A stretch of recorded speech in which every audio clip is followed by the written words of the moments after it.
बच्चों, कैसे हो आप सब? माय नेम इज़ आकाश छत्री and this is my accounts class. These classes have been specially designed for the students of class 12th of CBSE and ISC boards in India. This will be our third lecture on ratio analysis. बेटा हम अपने first और second lectures में basically liquidity ratios के बारे में पढ़ चुके हैं और लिक्विडिटी रेशियोज़ हमें पता है दो होते हैं, एक करंट रेशियो और एक लिक्विड रेशियो जिसे हम क्विक रेशियो या एसिड टेस्ट रेशियो भी बोलते हैं. So this is what we have covered. Liquidity ratios हम कवर कर चुके हैं और आज का हमारा टॉपिक जो होने वाला है दैट इज़ सॉल्वेंसी रेशियोज़.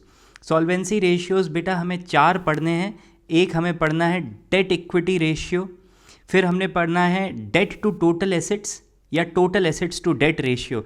ये दोनों अलग अलग इसलिए लिखे हैं बेटा क्योंकि debt to total assets ISC board में पढ़ाया जाता है और total assets to debt ratio CBSE board में पढ़ाया जाता है. जो भी हो बात एक ही है, both the ratios show us the same thing. फिर हमें पढ़ना है प्रोप्राइटरी रेशियो एंड देन हमें पढ़ना है interest coverage ratio. So there are going to be a lot of small things in today's lecture. तो चलो हम पढ़ना स्टार्ट करते हैं. सबसे पहला सवाल ये आता है कि सॉल्वेंसी रेशियोज़ होते क्या हैं.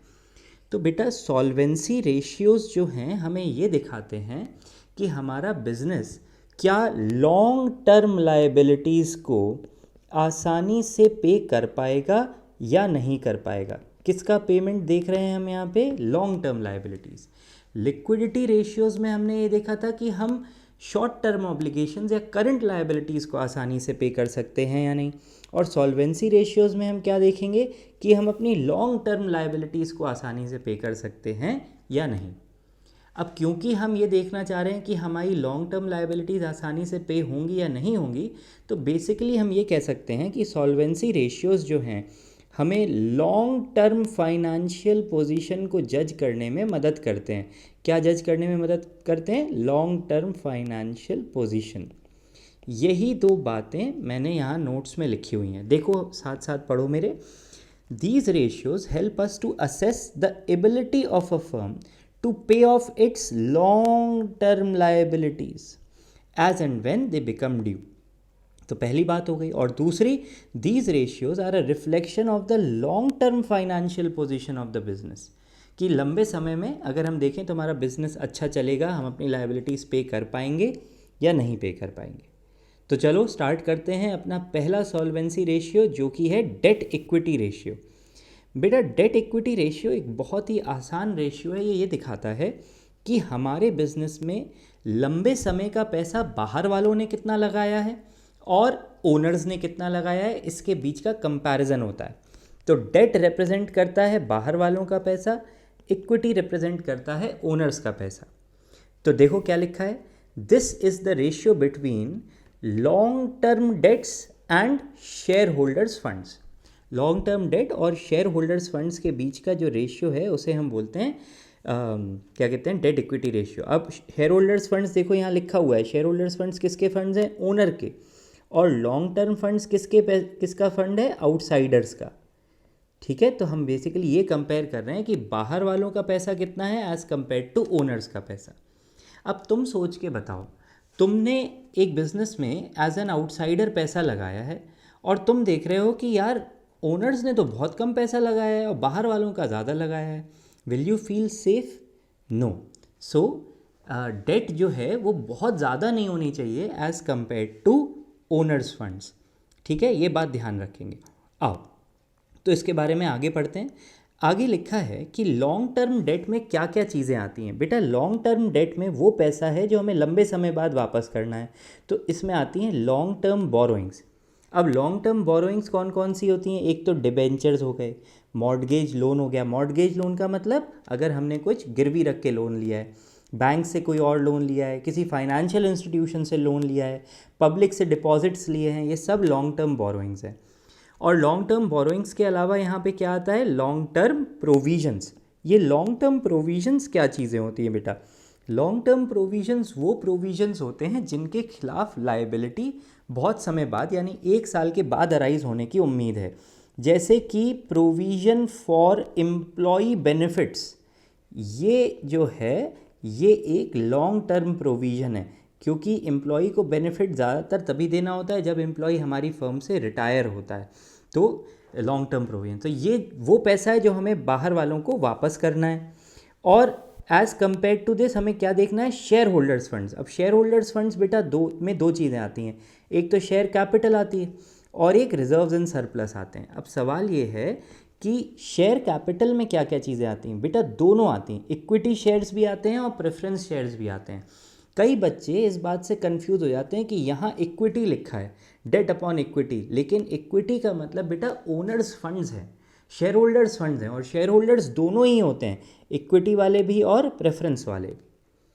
इसके बाद रिजर्व्स एंड सरप्लस में क्या क्या क्या चीज़ें आती हैं बेटा, सारे रिजर्व्स आते हैं, general reserve, capital reserve, securities premium reserve, अगर स्टेटमेंट ऑफ P&L में सरप्लस पड़ा है तो वो भी आता है, ये सारी चीज़ें आती हैं। तो हो गया, हमें लॉन्ग टर्म डेट निकालनी आ गई, हमें शेयर होल्डर्स फंड्स निकालने आ गए। अब हमें पढ़ना है कि इसमें आइडियल रेशियो क्या माना जाता है या सेफ रेशियो क्या माना जाता है। तो देखो क्या लिखा है, a debt equity ratio of 2:1 is considered safe. मतलब क्या, अगर डेट इक्विटी की 2 टाइम्स भी है तो हम उसे सेफ मानते हैं। अगर बाहर वालों ने 2 गुना पैसा भी लगाया हुआ है बिजनेस में as compare to the owners, तो भी इसे सेफ माना जाता है। अब कई बच्चों का ये डाउट आ जाता है कि सर ऐसा क्यों माना जाता है कि डेट 2 गुना होनी चाहिए एज कंपेयर टू इक्विटी, या रादर हो सकती है एज कंपेयर टू इक्विटी। बेटा इसका रीज़न आप लोग फाइनेंशियल मैनेजमेंट में पढ़ोगे कि डेट जो है is a cheaper source of finance, that is a cheaper source of finance, that is cheaper. तो ये अच्छा माना जाता है कि अगर हम डेट अपनी बिजनेस में ज़्यादा लगाएं, हाँ लेकिन 2 गुना से ज़्यादा नहीं होनी चाहिए। अगर 2 गुना से ज़्यादा हुई तो फिर हम उसे अनसेफ मानने लगते हैं, क्योंकि बाहर वालों को लगता है कि लो हम ही ने पूरा पैसा लगाया हुआ है, 2 गुना से भी ज़्यादा लगाया है, मतलब ओनर्स का तो पैसा लगा ही नहीं है बिजनेस में ज़्यादा। तो ध्यान रखिए, डेट इक्विटी रेशियो जनरली क्या सेफ मानते हैं, 2:1, इससे ज़्यादा नहीं होना चाहिए। हाँ इससे कम है तो प्रॉब्लम नहीं है, तो लिखा है मैंने यहाँ पर, क्या लिखा हुआ है देखो, general rule is lower the better, lower the better है तो चलेगा, पर 2:1 से ज़्यादा होगा तो हम उसे अनसेफ मानते हैं। देखो, a debt equity ratio higher than 2:1 may be risky as it indicates that more and more funds have been invested by outsiders and the firm may find it difficult to return those funds। हो सकता है future में ये पैसा वापस करने में हमें दिक्कत हो जाए, इसीलिए maximum date equity ratio 2:1 safe माना जाता है। इससे ज़्यादा नहीं होना चाहिए, इससे कम हो जाए तो कोई प्रॉब्लम नहीं। ध्यान रखना बेटा, ये जो हम रेशियोज़ पढ़ रहे हैं ये हमारी लाइफ में प्रैक्टिकल पर्पसेस के लिए बहुत इंपॉर्टेंट है। जानते हो जब आप बिज़नेस करोगे और बैंक से लोन लेने जाओगे तो बैंक पूछेगा आपसे, बताओ आपका डेट इक्विटी रेशियो, हमसे लोन ले लोगे तो कितना हो जाएगा, तो हमें उन्हें पूरी जानकारी देनी पड़ती है बेटा। This is very important and very practical. Okay, तो let us look at a very simple illustration based on this debt equity ratio. देखो क्या लिखा है, calculate debt equity ratio from the following particulars. Share capital दिए, reserves and surplus दिए हैं, long term borrowings, long term provisions. ये तो बहुत ही आसान क्वेश्चन हो गया। देखो, अगर हम शेयर कैपिटल और रिजर्व्स एंड सरप्लस को जोड़ दें तो हमें क्या मिल जाएगा, share holders funds. Share holders funds total कितने हो गए, 2,50,000 और 1,10,000, यानी कि 3,60,000। और लॉन्ग टर्म बोरोइंग्स और लॉन्ग टर्म प्रोविजंस को जोड़ दें तो हमें क्या मिल जाएगी, हमें मिल जाएगी long term date. Long term date कितनी हो जाएगी, 1,20,000 एंड 50,000, टोटल 1,70,000। अब डेट इक्विटी रेशियो निकालने में बचा ही क्या, हमें लॉन्ग टर्म डेट को, डेट इक्विटी रेशियो कैसे निकालेंगे, हम लॉन्ग टर्म डेट को डिवाइड कर देंगे शेयर होल्डर्स फंड से 3,60,000 से, तो हमें अपना रेशियो मिल जाएगा। रेशियो आएगा अराउंड 0.4 समथिंग इज टू 1। तो करना चालू करते हैं। एक चीज़ और लिखी है, what conclusions do you draw about the company on the basis of this ratio. Conclusion draw करना कितना आसान है, हमें पता है कि अगर देखा जाए तो 2:1 के डेट इक्विटी रेशियो को भी सेफ मान लिया जाता है। हमारा रेशियो 2:1 से तो बहुत कम आ रहा है, तो हमारी कंपनी जो है बिल्कुल सेफ पोजीशन में है। चलो स्टार्ट करते हैं। लॉन्ग टर्म डेट कैसे निकालेंगे, लॉन्ग टर्म बोरोइंग्स और लॉन्ग टर्म प्रोविजंस को प्लस करके। तो कितना आ जाएगा ये 1,70,000। और शेयर होल्डर्स फंड्स कैसे निकालेंगे, शेयर कैपिटल और रिजर्व एंड सरप्लस को प्लस करके ये कितना आ जाएगा 360। अब date equity ratio will be 1,70,000 upon 3,60,000 यानी 0.47:1। कमेंट्स पढ़ते हैं। कमेंट्स में लिखा है the long term financial position of the company is sound, sound मतलब बढ़िया है, as the debt equity ratio of 0.47:1 is lower than the acceptable ratio of 2:1। 2:1 के एक्सेप्टेबल रेशियो से हमारा जो डेट इक्विटी रेशियो है वो कम है, बढ़िया है, पोजीशन अच्छी है कंपनी की। Okay, so this was a very very simple illustration. अब हम अपने नेक्स्ट इलस्ट्रेशन पे आ रहे हैं जो थोड़ा सा बेटर लगेगा हमें। इलस्ट्रेशन नंबर 12 देखते हैं। देखो क्वेश्चन क्या कह रहा है, कैलकुलेट करो डेट इक्विटी रेशियो। इससे पहले कि मैं भूल जाऊं बेटा, ये सारे क्वेश्चंस ये तुम्हारे DK गोयल की जो किताब चलती है उसके इलस्ट्रेशंस हैं। Alright, so you may find all these solutions in your book if you are using DK Goyal ji की किताब। ओके, तो हम लोग आगे पढ़ते हैं। लैंड एंड बिल्डिंग दिया है, plant and machinery, intangible assets, inventory, trade receivables. अगर तुम ध्यान से देखो तो तुम्हें ये क्या दिए हुए हैं, ये सारे तुम्हें एसेट्स दिए हुए हैं, ठीक है। इसके अलावा तुम्हें दिया है ट्रेड पेएबल। ट्रेड पेएबल क्या है, एक करंट लायबिलिटी है। और लॉन्ग टर्म बोरोइंग्स दिए हैं, लॉन्ग टर्म बोरोइंग्स 12 लाख। तो क्वेश्चन में हमें एक चीज़ तो दी है, देखो long term date, long term debt हमें दी हुई है कितनी, 12 लाख। हमें क्या निकालना है इस क्वेश्चन में, हमें शेयर होल्डर्स फंड्स निकालने हैं। तो बेटा एक बहुत सिंपल सी टेक्निक है, अगर आप ध्यान से देखो तो ये सारी चीज़ें मिलके क्या बनाती हैं, टोटल एसेट्स बनाती हैं, राइट। सारे एसेट्स दिए हुए हैं और हम जानते हैं कि टोटल एसेट्स जो हैं बराबर होते हैं किस चीज़ के, ये टोटल लायबिलिटीज़ के बराबर होते हैं। तो अगर मुझे क्वेश्चन में टोटल एसेट्स दिए हैं तो मैं टोटल लायबिलिटीज़ निकाल सकता हूँ। और टोटल लायबिलिटीज़ में से अगर मैं बाहर वालों का पैसा यानी करंट लायबिलिटी और नॉन करंट लायबिलिटी, ये बाहर वालों के पैसे हैं, ये माइनस कर दूं तो बचेगा क्या, शेयर होल्डर्स फंड्स बचेंगे। I hope this is clear. देखो मैंने सॉल्यूशन भी बिल्कुल ऐसे ही किया है, ये मैं नीचे जा रहा हूँ आपको दिखाने। देखिए टोटल एसेट्स, टोटल एसेट्स कैसे निकलेंगे भाई, 15 लाख्स की हमारी land and building, 6 lakh rupees की plant and machinery, intangible assets हैं 1 लाख रुपीज़ के, इन्वेंट्री हैं आपकी 5,50,000 रुपीज़ के, और ट्रेड रिसीवेबल्स हैं 1,70,000 रुपीज़ के। इसको टोटल करेंगे तो हमारे टोटल एसेट्स आएंगे 29,20,000 रुपीज़। अब टोटल लायबिलिटीज़ किसके बराबर होती हैं, टोटल एसेट्स के बराबर। तो टोटल लायबिलिटीज़ कितनी हो गई, 29,20,000 रुपीज़ हो गई। अब अगर हम शेयर होल्डर्स फंड्स को जोड़ें और नॉन करंट लायबिलिटीज़ को जोड़ें और करंट लायबिलिटीज़ को जोड़ें तो हमें टोटल लायबिलिटीज़ मिलती हैं। शेयर होल्डर्स फंड्स हमें दिए नहीं हैं, नॉन करंट लायबिलिटीज़ जो हैं वो यही तो हैं, लॉन्ग टर्म बोरोइंग्स और नॉन करंट लायबिलिटीज़। तो हम यहाँ पे 12 लाख लिखें। और करंट लायबिलिटी कौन सी दी है, ट्रेड पेएबल, तो यहाँ हम 1,20,000 लिखें, इज इक्वल टू, ये इज इक्वल टू पहले से लिखा हुआ है, इज इक्वल टू 29,20,000। तो शेयर होल्डर्स फंड्स कैसे निकाल सकते हैं भाई, 29,20,000 में से इन दोनों को सम करेंगे तो ये आएगा 13,20,000। तो इसे सॉल्व किया, हमारे शेयर होल्डर्स फंड्स आ गए 16 लाख रुपीज़। अब डेट इक्विटी रेशियो कैसे निकलता है, long term date upon share holders funds, दोनों चीज़ें मिल गई। लॉन्ग टर्म डेट कितनी दी हुई है 12 लाख, और long term share holders funds कितने निकाले हमने, कैलकुलेट करें 16 लाख। तो हमारा डेट इक्विटी रेशियो आ गया 0.75:1। क्या ये एक्सेप्टेबल लिमिट के अंदर है, हाँ एक्सेप्टेबल लिमिट तो 2:1 तक जाती है। तो क्या ये सेफ़ है, यस, ये कंपनी भी हमारी बढ़िया है, कोई प्रॉब्लम नहीं इस कंपनी में भी। चलो अब आगे बढ़ते हैं, we are going towards illustration number 13। देखो ये ISC में एक स्पेसिमेन क्वेश्चन पेपर में आया हुआ सवाल है।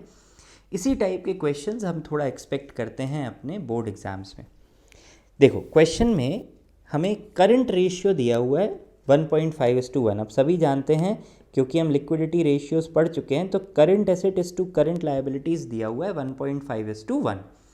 नेट वर्किंग कैपिटल दिया है 60,000, नेट वर्किंग कैपिटल का मतलब होता है current asset minus current liabilities. ये दिया हुआ है हमें 60,000। इन्वेंट्री दी हुई है, टोटल एसेट्स दिए हुए हैं और टोटल डेट दी हुई है। बेटा देखो वर्ड क्या यूज़ हुआ है, टोटल डेट। टोटल डेट में करंट लायबिलिटीज़ भी आएंगी, मतलब करंट बोरोइंग्स भी आएंगी और लॉन्ग टर्म बोरोइंग्स भी आएंगी, दोनों ही चीज़ें आएंगी टोटल डेट में। ठीक, तो अब हम कैसे करेंगे इस क्वेश्चन को। इस क्वेश्चन में बेटा आपको ना लॉन्ग टर्म बोरोइंग दी हुई है और ना ही आपको शेयर होल्डर्स फंड्स दिए हुए हैं। अब इस क्वेश्चन को कैसे करेंगे, सबसे पहले देखो करंट रेशियो दिया हुआ है 1.5:1। अब करंट रेशियो का मतलब हम जानते हैं होता है current asset upon current liability. इसको हम ऐसे लिख सकते हैं 1.5/1। अगर हम इसे सॉल्व करें तो current assets will be 1.5 times of current liability. We will use this as equation 1। अब नेट वर्किंग कैपिटल दी हुई है हमें 60,000। इसका मतलब क्या होता है, current asset minus current liabilities. Therefore, current asset minus current liabilities is given to you ₹60,000। अब हम फर्स्ट इक्वेशन, ये इक्वेशन का यूज़ करते हुए यहाँ करंट एसेट्स की जगह लिख देंगे 1.5 times current liabilities minus current liabilities is equal to ₹60,000। ये लीजिए, इसका क्या मतलब है कि 0.5 times current liabilities is equal to 60,000। और अगर हम इसे सॉल्व करें तो करंट लायबिलिटीज़ हमारी निकल के आएंगी 60,000 अपॉन 0.5, यानी कि current liabilities will be ₹1,20,000। Current liabilities निकल आई क्वेश्चन में। अब करंट लायबिलिटीज़ निकल आई, आपको टोटल डेट दी हुई है, तो टोटल डेट में से अगर आप करंट लायबिलिटीज़ हटा दो तो आपको क्या बचेगा, आपको मिलेगा लॉन्ग टर्म डेट। तो चलो आओ हम लोग कैलकुलेट करते हैं। टोटल डेट कैसे निकलती है, long term debt plus current liabilities. Therefore यहाँ लिखेंगे total debt is 2,20,000। Long term debt हमें पता नहीं, लॉन्ग टर्म डेट हमें कैलकुलेट करनी है। Current liabilities are 1,20,000। इसको सॉल्व कर लेंगे, माफ़ कीजिएगा, हमें डेट दी हुई है टोटल डेट 1,60,000।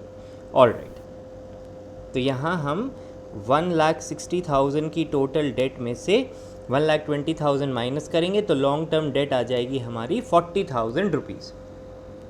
अब जो नेक्स्ट पार्ट है उसे कैसे करना है, आओ देखें। नेक्स्ट पार्ट में बेटा हमें टोटल एसेट्स दिए हुए हैं और टोटल एसेट्स का मतलब क्या होता है, टोटल लायबिलिटीज़ के बराबर।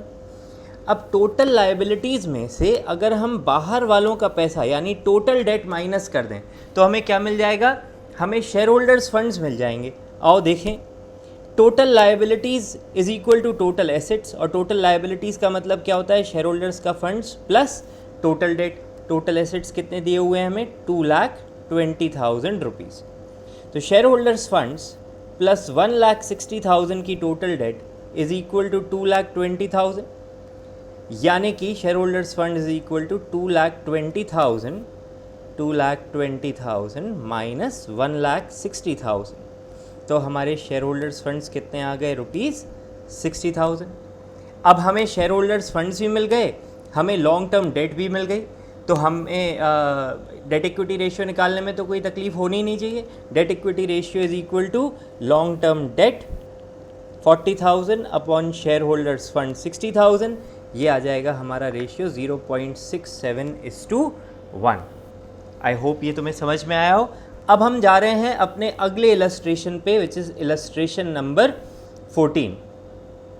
ये ऐसा कुछ इलस्ट्रेशन हम करंट रेशियो के लिए भी पढ़ चुके हैं। देखो क्या लिखते हैं, the debt equity ratio of a company is 1:2, यानी कि 1 डेट है और 2 इक्विटी है। Which of the following would increase, decrease और नॉट चेंज इट। इनमें से किससे ये बढ़ेगा, कम होगा या इस पर कोई प्रभाव नहीं पड़ेगा। Late us look at the first point, repayment of long term borrowings ₹40,000। बेटा ऐसे क्वेश्चंस को करने के लिए हम लोग क्या करते हैं, हम लोग कुछ अजम्पशन ले सकते हैं। इसे करने के काफ़ी तरीके हैं, उनमें से एक तरीका ये है कि हम अज्यूम कर लें कि डेट हमारी जो है 1 लाख रुपीज़ की है और हमारी जो इक्विटी है वो 2 लाख रुपीज़ की है, जिससे कि हमारा डेट इक्विटी रेशियो बन रहा है 1:2, राइट। तो let us assume this, let long term debt be rupees 1 lakh and shareholders funds be rupees 2 lakh such that the debt equity ratio is 1:2. अब 1:2 को हम ऐसे भी लिख सकते हैं कि 0.5:1. अब अगर हमने किसी लॉन्ग टर्म बोरोइंग का रीपेमेंट कर दिया 40,000 रुपीज़ की, तो आओ देखते हैं कि डेट इक्विटी रेशियो पे क्या असर पड़ेगा. अगर हमने लॉन्ग टर्म बोरोइंग्स वापस करें तो हमारी long term debt will fall. क्या हमारे शेयर होल्डर्स फंड्स पे कोई फ़र्क पड़ेगा? शेयर होल्डर्स फंड्स पे कोई फ़र्क नहीं पड़ेगा. तो देखो, हमने डेट अपनी कितनी मानी थी? 1 लाख. 1 लाख में से 40,000 हमने वापस कर दिए, तो हमारी डेट कितनी बची? 60,000. शेयर होल्डर्स फंड्स हमें कितने दिए हैं? 2 लाख. तो डेट इक्विटी रेशियो अब कितना हो जाएगा? 60,000 डिवाइडेड बाय 2 लाख यानी 0.3:1. पहले कितना था? 0.5:1. अब कितना हो गया? 0.3:1. इसका मतलब our debt equity ratio has reduce. हमारा डेट इक्विटी रेशियो डिक्रीज़ हो जाएगा. इसको बेटा लिखने का एक और तरीका भी है, तो मैं क्या करने वाला हूँ, I will try to show you the alternative way of doing this question. ये एक ऑल्टरनेटिव वे है, मैं यहाँ पर लिख देता हूँ इसे alternative 1. This is alternative 1.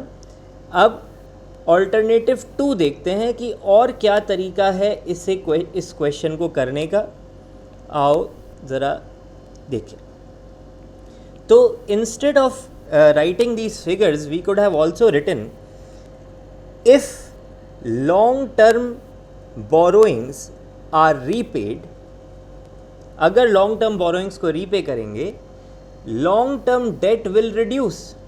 Long term debt जो कि हमारे रेशियो में न्यूमरेटर है will reduce while share holders funds remain same. Share holders funds क्या है हमारे रेशियो में? Share holders funds is our denominator. जो हमारा डिनोमिनेटर है वो नहीं बदल रहा, हमारा न्यूमरेटर कम हो रहा है, रिमेन सेम. अगर ऐसा होगा, therefore debt equity ratio will fall. Definitely आपका न्यूमरेटर कम हो रहा है और डिनोमिनेटर पे कोई फ़र्क नहीं है, तो आपका डेट इक्विटी रेशियो तो कम हो ही जाएगा. तो इस सवाल को करने के बेटा 2 तरीके थे. आप इसको इस तरीके से भी कर सकते थे, नंबर्स अज्यूम करके, और विदाउट नंबर्स अज्यूम करे भी आप इस क्वेश्चन को कर सकते थे. इसी तरह आप अगले पार्ट में भी देखेंगे कि हम इसी तरह काम कर सकते हैं. ये देखो, अगला पार्ट है, हमने एक फिक्स्ड एसेट परचेज किया है 50,000 रुपीज़ का on a long term deferred payment basis. Now what is the meaning of deferred payment? Deferred payment का मतलब होता है बेटा कि हमने पेमेंट को लंबे समय के लिए टाल दिया. In other words, you have purchased a fixed asset on long term borrowing basis. आपने उधार पे खरीद लिया है कोई फिक्स्ड एसेट. अगर अब ये केस है, तो इस केस में लॉन्ग टर्म डेट आपकी बढ़ जाएगी और शेयर होल्डर्स फंड्स पर कोई फ़र्क नहीं पड़ेगा. तो हम क्या लिख सकते हैं? हम लिख सकते हैं कि in this case long term debt यानी numerator will rise while there will be no effect on denominator, therefore debt equity ratio will rise. लेकिन अगर आप चाहें तो आप इसे अमाउंट्स यूज़ करके भी दिखा सकते हैं. आप क्या कह सकते हैं? आप कह सकते हैं कि साहब हमारी पहले डेट 1 लाख थी, 50,000 के उधार पे हमने एसेट खरीद लिया, तो हमारी लॉन्ग टर्म डेट हो गई है 1,50,000. शेयर होल्डर्स फंड्स 2 लाख के 2 लाख ही हैं, तो date equity ratio has become 1,50,000 upon 2 lakh यानी 0.75:1. पहले कितना था? 0.5:1. अब हो गया 0.75:1. तो हम कह सकते हैं कि date equity ratio will increase. अब आते हैं हम अपने तीसरे पॉइंट पर. हमने इक्विटी शेयर्स इशू कर दिए हैं ₹75,000 के. बेटा अगर आप इक्विटी शेयर्स इशू करोगे 75,000 के, तो आपकी लॉन्ग टर्म डेट पर कोई असर नहीं पड़ेगा, पर आपके शेयर होल्डर्स फंड्स बढ़ जाएंगे. तो आप सीधे सीधे एक स्टेटमेंट लिख सकते हो, in this case there will be no effect on the long term debt that is numerator, but the share holders funds that is denominator will increase. Numerator नहीं बढ़ रहा पर डिनोमिनेटर बढ़ जा रहा है, इस वजह से हम कह सकते हैं कि our debt equity ratio will fall. ये एक तरीका है करने का. नहीं तो आप फिगर्स लेके समझा सकते हैं. आप कह सकते हैं लॉन्ग टर्म डेट उतने की उतनी रही, कोई फ़र्क नहीं. शेयर होल्डर्स फंड्स पहले 2 लाख के थे, अब 75,000 और ऐड हो गए, तो हो गए कितने, 2,75,000। नया डेट इक्विटी रेशियो कितना हो जाएगा, 1 लाख अपॉन 2,75,000। इसे सॉल्व करेंगे तो आएगा 1:2.75। तो हमारा डेट इक्विटी रेशियो डिक्रीज हो गया। पहले कितना था, 1:2, पहले था 1:2, अब हो गया 1:2.75। तो हमारा डेट इक्विटी रेशियो कम हो गया। बेटा इन तीनों पार्ट्स को आपको करने के दो अल्टरनेटिव्स थे। एक आप नंबर्स अज्यूम करके कर सकते थे, और दूसरा आप ऐसा स्टेटमेंट लिख के कर सकते थे कि पर्टिकुलर ट्रांजैक्शन से हमारे न्यूमरेटर डिनोमिनेटर पे क्या फ़र्क पड़ेगा। ऑलराइट, अब हम आ रहे हैं अपने चौथे पार्ट पर। आओ चौथा पार्ट देखें। चौथा पार्ट क्या कहता है, कहता है payment of dividend payable. Dividend payable होता क्या है बेटा, dividend payable is a current liability. Dividend payable is a current liability. Share holders ने अगर डिविडेंड डिक्लेयर कह दिया है कि पे करना है, तो आपको जल्द से जल्द पेमेंट करना होता है। अब बताओ, अगर आप एक करंट लायबिलिटी का पेमेंट करोगे तो क्या लॉन्ग टर्म डेट पर कोई असर पड़ेगा? नहीं। क्या शेयर होल्डर्स फंड्स पर कोई असर पड़ेगा? जी नहीं। दोनों ही पर कोई असर नहीं पड़ेगा। क्योंकि दोनों पॉइंट्स पर कोई असर नहीं पड़ेगा, इसलिए हम कह सकते हैं कि हमारा debt equity ratio will remain unaffected. उस पर क्या फ़र्क आ सकता है, देखो, no effect on long term debt और share holders funds, therefore debt equity ratio remains unaffected. आओ देखें हम अपना point number 5, purchased goods on credit. अगर आप गुड्स उधार पे खरीदेंगे तो एक तो इन्वेंट्री बढ़ जाएगी और दूसरे आपके क्रेडिटर बढ़ जाएंगे। इन्वेंट्री होती है करंट एसेट, क्रेडिटर होते हैं करंट लायबिलिटी। तो बताओ, क्या आपकी लॉन्ग टर्म डेट पर कोई फ़र्क? नहीं। क्या आपके शेयर होल्डर फंड्स पर कोई फ़र्क? नहीं। तो क्या हमारा डेट इक्विटी रेशियो अफेक्ट होगा? बिल्कुल नहीं। No effect on long term debt और share holders funds, therefore debt equity ratio remains unaffected. अब हम आते हैं अपने क्वेश्चन के 6th पार्ट पर। वो कहता है इशू ऑफ बोनस शेयर्स। अगर मान लीजिए बोनस शेयर्स इशू कर दिए गए। बेटा मैं यहाँ पर तुम्हें बताना चाहूँगा कि बोनस शेयर्स होते क्या हैं, क्योंकि बहुत से बच्चों को बोनस शेयर्स के बारे में क्लास 12 के लेवल पर नहीं पता होता। बोनस शेयर्स का मतलब होता है कि कंपनी अपने रिटेन्ड अर्निंग्स यानी कि अनडिस्ट्रीब्यूटेड प्रॉफिट्स को यूज़ करके लोगों को, अपने शेयर होल्डर्स को, एग्जिस्टिंग शेयर होल्डर्स को फ्री में शेयर्स दे देती है। तो अब उसके कंपनी के रिजर्व्स हो जाते हैं कम, कंपनी के प्रॉफिट्स जो हैं कम हो जाते हैं, और ये पैसा कंपनी जो है शेयर्स दे देती है, इसलिए शेयर कैपिटल बढ़ जाती है, शेयर कैपिटल राइजेस। अब तुम एक बात बताओ, शेयर होल्डर्स फंड्स में रिजर्व्स भी आता है, शेयर होल्डर्स फंड्स में शेयर कैपिटल भी आते हैं। एक चीज़ कम हो रही है, एक चीज़ बढ़ रही है, क्या शेयर होल्डर्स फंड्स पर कोई फ़र्क पड़ेगा? नहीं, शेयर होल्डर्स फंड्स पर कोई फ़र्क नहीं पड़ेगा। इसी तरह लॉन्ग टर्म डेट पे तो कोई फ़र्क पड़ने का सवाल ही नहीं है, क्योंकि ये केस है, इसलिए इसमें भी हमारा डेट इक्विटी रेशियो अनअफेक्टेड रहेगा। देखो मैंने कैसे लिख के समझाया। When this happens, free reserves और सरप्लस जो कि पार्ट होता है शेयर होल्डर्स फंड्स का, gets converted into equity share capital which is also share holders funds, वो भी शेयर होल्डर्स फंड्स में आता है। तो शेयर होल्डर्स फंड्स एक जगह कम हो रहे हैं, एक जगह बढ़ रहे हैं, they remain unaffected. Long term date में भी असर नहीं है, शेयर होल्डर्स फंड्स पे भी असर नहीं है, इसलिए our debt equity ratio remains unaffected. इस तरीके से हमारा सवाल कंप्लीट हो गया बेटा। ये सवाल बड़ा अच्छा है, 1 नंबर में CBSE में आ जाता है, बल्कि कहते हैं कि इससे क्या होगा डेट इक्विटी रेशियो पर। ऑलराइट, अब हम लोग बढ़ रहे हैं आगे। मैंने तुम्हें इस सवाल को करने के 2 तरीके समझा दिए, और हमारा अब आ रहा है अगला रेशियो। अगला रेशियो है हमारा डेट टू टोटल एसेट्स या total assets to debt ratio. तो मैंने आपको लेक्चर के स्टार्टिंग में भी बताया था बेटा कि debt to total assets ratio हम ISC में पढ़ते हैं, और इसी का वेरिएशन है total assets to debt ratio, ये हम CBSE में पढ़ते हैं। परेशान होने की बात इसलिए नहीं है क्योंकि ये दोनों अल्टीमेटली बात हमें से एक ही कहेंगे, बस हमें न्यूमरेटर और डिनोमिनेटर को स्विच कर देना है रेशियो में, बाकी और कोई डिफरेंस नहीं। Debt to total assets ratio हमारा दिखाता क्या है बेटा, देखो डेट का मतलब होता है बाहर वालों का लगाया हुआ पैसा, राइट। आउटसाइडर्स ने जो आपको लंबे समय के लिए पैसा दिया हुआ है उसे डेट कहते हैं। और टोटल एसेट्स मतलब जो टोटल आपके पास संपत्ति है, प्रॉपर्टी है, जिससे आप इस डेट को पे कर सकते हैं। अगर आपके टोटल एसेट्स बहुत हैं एज़ कंपेयर्ड टू डेट, बाहर वालों ने कम पैसा लगाया पर आपके पास टोटल एसेट्स बहुत हैं, तो जिनने पैसा लगाया हुआ है वो बड़ा सेफ फील करेंगे। वो कहेंगे अरे वाह, बड़ी सेफ कंपनी है, हमने तो लेट से 5 करोड़ रुपए दिए हैं, जबकि इस कंपनी के पास 100 करोड़ के एसेट्स हैं, तो ये तो हमारा लोन आराम से चुका सकते हैं। ये है debt equity, debt to total assets या total assets to debt ratio का महत्व। The significance of this ratio is that, ये हमें ये दिखाता है कि हमारी जो लॉन्ग टर्म डेट है वो कितने अच्छे से कवर्ड है बाय आवर टोटल एसेट्स। ठीक, तो देखो हमने क्या लिखा है, this is the ratio between long term date and total assets. अगर डेट टू टोटल एसेट्स बोला जाए तो डेट ऊपर रख दीजिए, टोटल एसेट्स डिनोमिनेटर में रख दीजिए। अगर टोटल एसेट्स टू डेट बोला जाए तो टोटल एसेट्स न्यूमरेटर में रख देंगे और डेट को डिनोमिनेटर में रख देंगे। But ultimately both of these things will show you the same thing. तो देखो, it measures the extent to which long term debts या loans are covered by total assets. It indicates the margin of safety available to providers of long term debt. मान लो मैं तुमसे कहूँ कि तुम्हारे पास total assets हैं 100,000 करोड़ रुपए के, और तुम्हारे पास जो लॉन्ग टर्म डेट है, जो बाहर वालों का पैसा तुम्हें देना है, दैट इज़ अ मियर 200 करोड़। तो लॉन्ग टर्म डेट वाले बहुत खुश होंगे, कहेंगे लो, मार्जिन ऑफ सेफ्टी तो बहुत ज़्यादा है हमारे पास।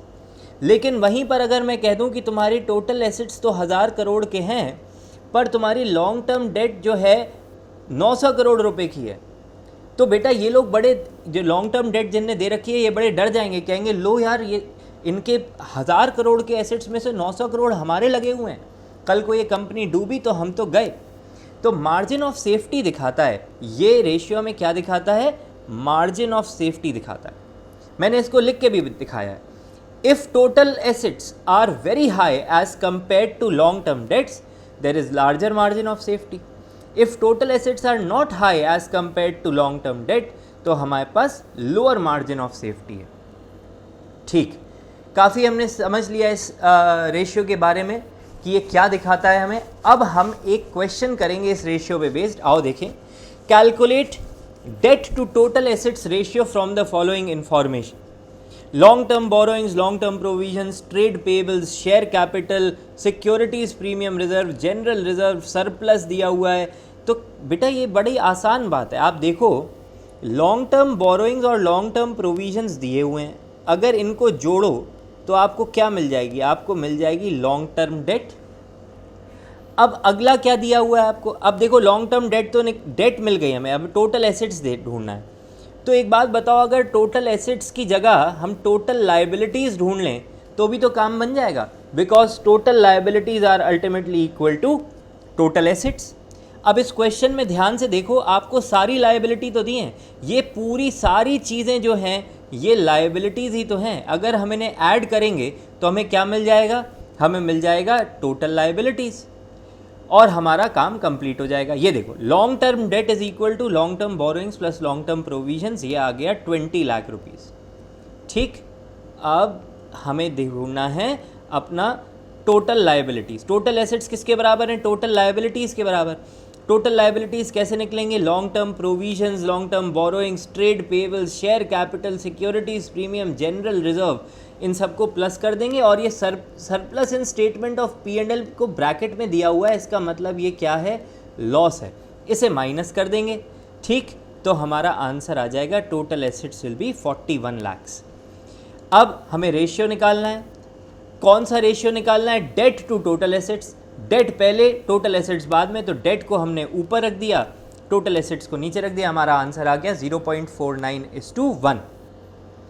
अगर आपसे टोटल एसेट्स टू डेट पूछा जाता तो आप टोटल एसेट्स न्यूमरेटर में रख देते और डेट को डिनोमिनेटर में रख देते। इसी के साथ हमारा ये डेट टू टोटल एसेट्स या total assets to debt ratio का जो डिस्कशन था ये कंप्लीट होता है। And now we are going to learn about our next ratio which is the proprietary ratio. ये रहा आपकी स्क्रीन पे। वर्ड कहाँ से आया है, प्रोप्राइटर का मतलब होता है बेटा ओनर, तो प्रोप्राइटर का मतलब होता है ओनर। तो बेसिकली प्रोप्राइटरी रेशियो ये दिखाता है कि हमारे बिजनेस में जितना भी पैसा लगा है उसमें से ओनर्स ने कितना पैसा लगाया है। तो हमारे बिजनेस में टोटल पैसा बेटा लगा कितना होता है, that is equal to total assets. ये हमारे बिजनेस में टोटल पैसा लगा है, ये ओनर्स ने लगाया, तो उसके कंपैरिजन को हम बोलते हैं प्रोप्राइटरी रेशियो।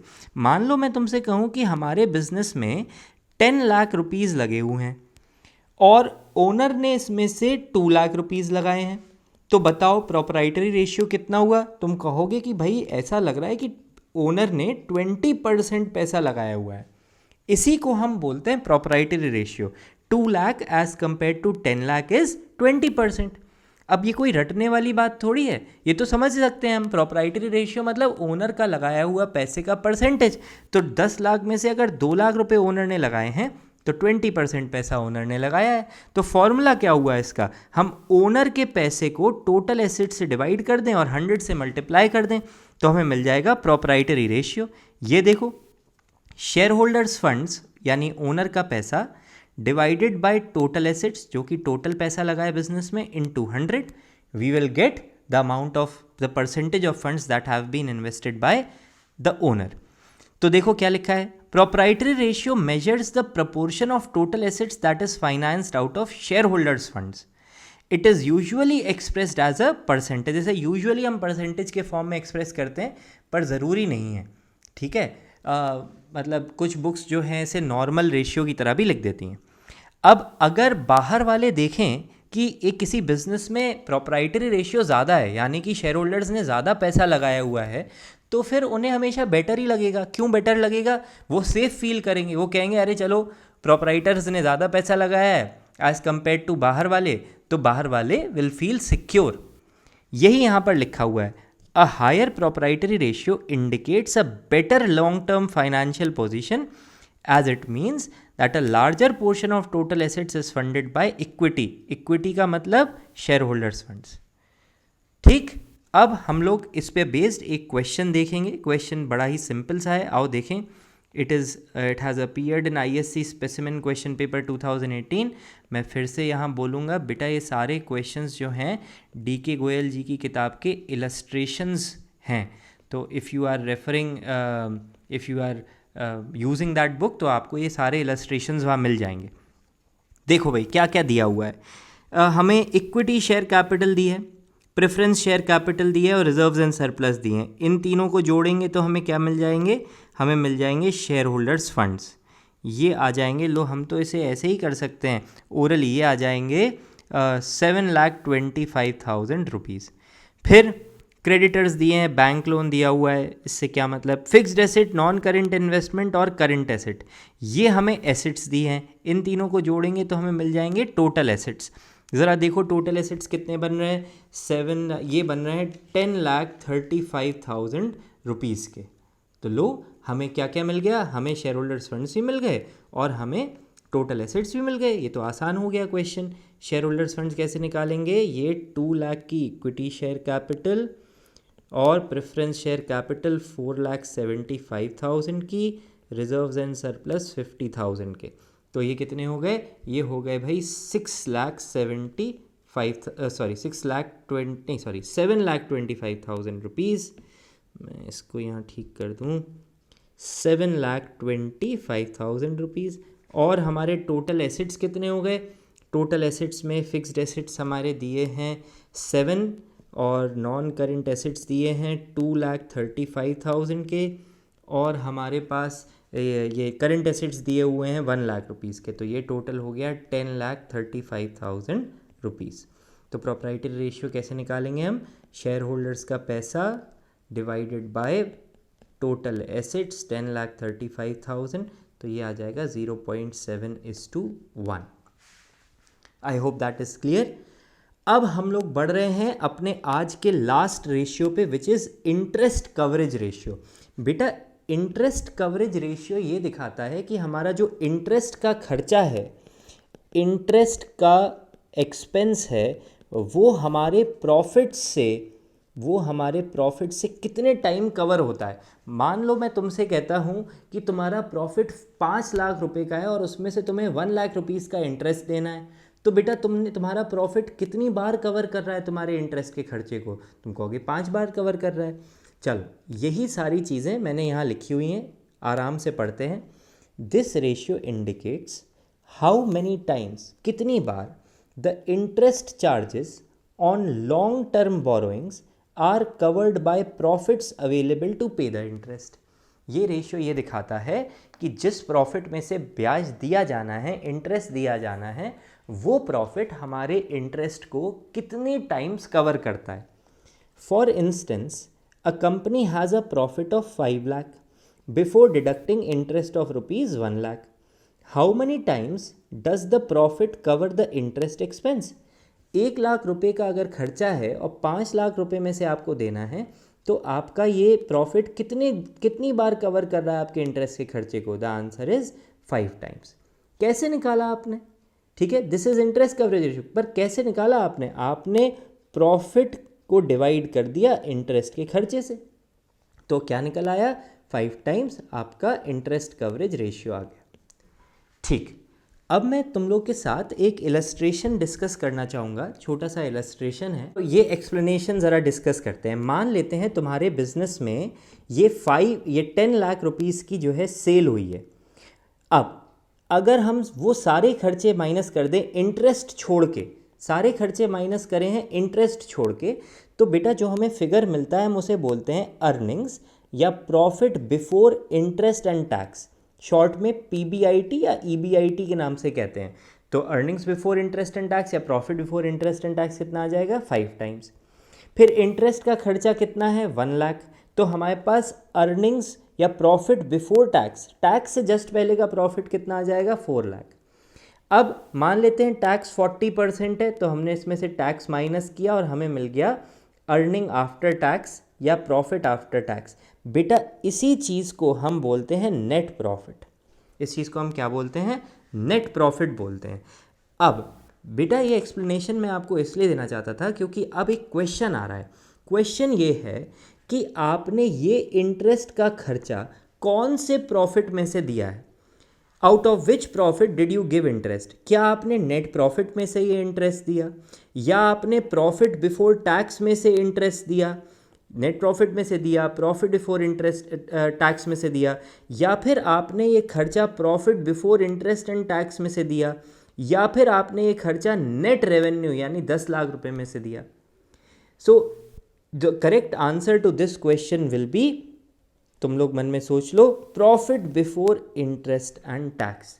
बेटा आपने जो ये इंटरेस्ट का खर्चा माइनस किया है, आप ध्यान से देखो, आपने कौन से प्रॉफिट में से माइनस किया? आपने इस 5 लाख रुपए में से माइनस किया, which is profit before interest and tax. तो अब वो जो हमारा क्वेश्चन था कि जब हम न्यूमरेटर में प्रॉफिट रखते हैं तो हम कौन सा प्रॉफिट रखते हैं, तो उसका आंसर है profit before interest and tax, क्योंकि इंटरेस्ट उसी में से दिया जाता है। अब इस रेशियो के बारे में ख़ास बात ये कि अगर आपका इंटरेस्ट कवरेज रेशियो 6 से 7 गुना है तो हम उसे अप्रोप्रिएट मानते हैं। इससे ज़्यादा है तो बहुत अच्छी बात है, हायर द बेटर। रूल क्या चलेगा इंटरेस्ट कवरेज रेशियो के लिए? अगर हमारा इंटरेस्ट कवरेज रेशियो हायर है तो बेटर है, भाई ज़्यादा अच्छे से हम कवर कर रहे हैं अपने इंटरेस्ट को। चलो एक सवाल देखते हैं इसको लेकर। From the following information calculate interest coverage ratio and give your comments also. तो इस क्वेश्चन में हमें net profit after interest and tax दिया है, मतलब जानते हो कहाँ पर क्या चीज़ दी हुई है आपको? ये दिया हुआ है। अब हमें एक्चुअली क्या निकालना होता है? हमें तो इंटरेस्ट कवरेज रेशियो के लिए ये चाहिए, profit before interest and tax. यही इस क्वेश्चन में ट्रिक है कि हम वहाँ तक कैसे पहुँचेंगे। अब हमें रेट ऑफ इनकम टैक्स दिया है, 15% डिवेंचर्स हैं और 12% मॉर्गेज लोन है, ये दोनों ही लॉन्ग टर्म बोरोइंग है। सबसे पहले तो आओ इंटरेस्ट का खर्चा देखते हैं कि इंटरेस्ट का खर्चा है कितना। इंटरेस्ट ऑन डिवेंचर्स कितना लगेगा? 15% ऑफ 1 लाख, यानी कि इंटरेस्ट का खर्चा आ गया 15,000 rupees. Interest on mortgage loan कितना लगेगा? 12% of 1 lakh, interest on mortgage loan कितना आ गया? 12,000 रुपीज़। टोटल इंटरेस्ट का खर्चा हमारा कितना बन रहा है? टोटल इंटरेस्ट का खर्चा बन रहा है 27,000 रुपीज़। अब अब सवाल ये, इंटरेस्ट तो मिल गया पर हमें profit before interest and tax चाहिए, वो कैसे निकालेंगे? तो बेटा हम क्या करेंगे, हम प्रॉफिट बिफोर टैक्स को एक एक स्टेप पीछे जा रहे हैं, तो प्रॉफिट बिफोर टैक्स को 100 मान लेंगे। अगर प्रॉफिट टैक्स से जस्ट पहले का प्रॉफिट 100 है तो टैक्स इस पे लगा होगा कितना, 50% ऑफ 100, टैक्स कितना लगा होगा 50। और प्रॉफिट आफ्टर टैक्स कितना बचेगा, प्रॉफिट बिफोर टैक्स में से टैक्स हटाएंगे तो प्रॉफिट आफ्टर टैक्स कितना आ जाएगा 50। ये हमें क्वेश्चन में दिया हुआ है, क्वेश्चन में प्रॉफिट आफ्टर टैक्स कितना दिया हुआ है 1,20,000। अगर 50 का मतलब 1,20,000 है तो 1 का मतलब कितना होगा 1,20,000 इंटू 1/50, और 100 का मतलब कितना होगा 1,20,000 इंटू 100/50। यानी कि हम कह सकते हैं 100 क्या है, profit before tax, profit before tax कितना आ जाएगा ₹2,40,000। अब अगर प्रॉफिट बिफोर टैक्स से हमें profit before interest and tax पहुंचना है, इससे भी एक स्टेप पहले, तो हम क्या करें, प्रॉफिट बिफोर टैक्स में इंटरेस्ट का खर्चा जोड़ दें। प्रॉफिट बिफोर टैक्स 2,40,000, इंटरेस्ट 27,000, तो profit before interest and tax कितना आ गया 2,67,000। अब हमें मिल गया profit before interest and tax, interest हमें पता है 27,000, तो इंटरेस्ट कवरेज रेशियो कैसे आएगा, profit before interest and tax divided by interest. हमारा इंटरेस्ट कवरेज रेशियो आएगा 9.89 टाइम्स। अभी हमने पढ़ा कि अगर 6 to 7 टाइम्स भी होता है इंटरेस्ट कवरेज रेशियो तो हम उसे अप्रोप्रिएट मानते हैं, ये तो बहुत ज़्यादा है, तो हमारे लिए अच्छी बात है। An interest coverage ratio of 6 to 7 times is considered appropriate. This company has a higher interest coverage ratio. Therefore, the company is in a very comfortable position. तो इसी के साथ हमने बेटा अपने 4 रेशियोज आज डिस्कस कर लिए। एंड कौन कौन से रेशियोज डिस्कस कर लिए, डेट इक्विटी रेशियो डिस्कस कर लिया, debt to total assets, proprietary ratio discuss कर लिया, इंटरेस्ट कवरेज रेशियो डिस्कस कर लिया। Now your work is cut out. आप लोग अब अपनी किताब से सारे के सारे सॉल्वेंसी रेशियोज पर बेस्ड क्वेश्चंस लगाइए। मेरा काम ख़त्म इस लेक्चर का। Please like the video if you liked it, share the video, subscribe it, hit the bell icon to turn on notifications. Namaste, keep learning. Thank you. Bye bye.